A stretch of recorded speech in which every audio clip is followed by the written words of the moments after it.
سيخوض اللاعب الدولي المغربي نصير مزراوي صاحب 26 عاما تجربة جديدة في مسيرته الاحترافية بعد انتقاله إلى مانشستر يونايتد الإنجليزي قادما من بايرن ميونخ الألماني في واحدة من أهم الصفقات بالنسبة إلى النجوم العرب في الميركاتو الصيفي بالملاعب الأوروبية نظرا لقيمة النادي الإنجليزي الذي يعتبر من أفضل الفرق في العالم. ويعتبر انتقال مزراوي إلى النادي الإنجليزي حدثا مميزا في مسيرته، إذ إنه سيتفادى الجلوس على دكة الاحتياط بعدما وضعه المدرب الجديد للنادي البافاري البلجيكي فينسنت كومباني خارج الحسابات منذ بداية التحضيرات، ومن ثم فإنه سينال فرصة اللعب لفريق من الحجم الكبير قد يساعده في إظهار حقيقة مستواه الفني، كما أن وجود الهولندي إيريك تين هاغ مدربا للنادي الإنجليزي يزيد من فرصة نجاح تجربة للمدافع المغربي، فقد جمعتهما تجربة سابقة مع أياكس الهولندي، كما أن تين هاغ أراد ضم مزراوي منذ الموسم الماضي إلى صفوف فريقه. وأعلن النادي مانشستر يونايتد اليوم الثلاثاء عن تعاقده مع الدولي المغربي نصير مزراوي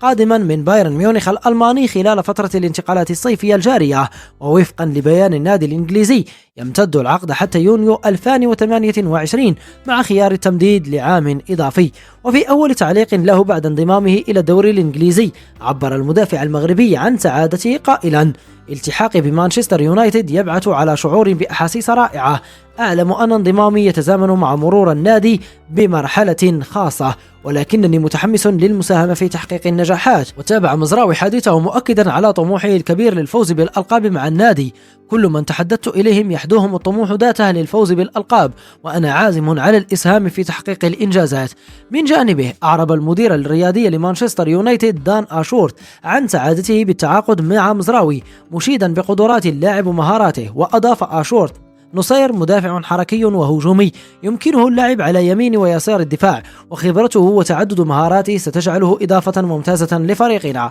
وسيواجه مزراوي الكثير من التحديات، خاصة أن الأزمات لاحقت النجوم العرب في تجربتهم مع الشياطين الحمر، ولم يعرف أي منهم النجاح المرتقب، وآخرهم المغربي سفيان أمرابط الذي ضمه تين هاغ إلى الفريق في الموسم الماضي، ولكنه لم يعتمد عليه إلا نادرا في مركزه الأصلي بوسط الميدان. كما أن النادي الإنجليزي لم يفعل بند شراء العقد لنجمه المغربي بعد أن توقع استمراره مع الفريق، كما أن العراقي زيدان إقبال لم يتمتع بفرصة مع الفريق الأول في مانشستر يونايتد، إذ كان دائما ما يشارك مع الفريق الاحتياطي إلى أن رحل عن النادي في الميركاتو الصيفي 2023 دون أن يستفيد من مروره بالشياطين الحمر، رغم أنه كان من بين مواهب الفريق ويملك مهارات عالية، ليجد ضالته في الدوري الهولندي بعد أن رفض الفريق الإنجليزي إعارته في الموسم قبل الماضي،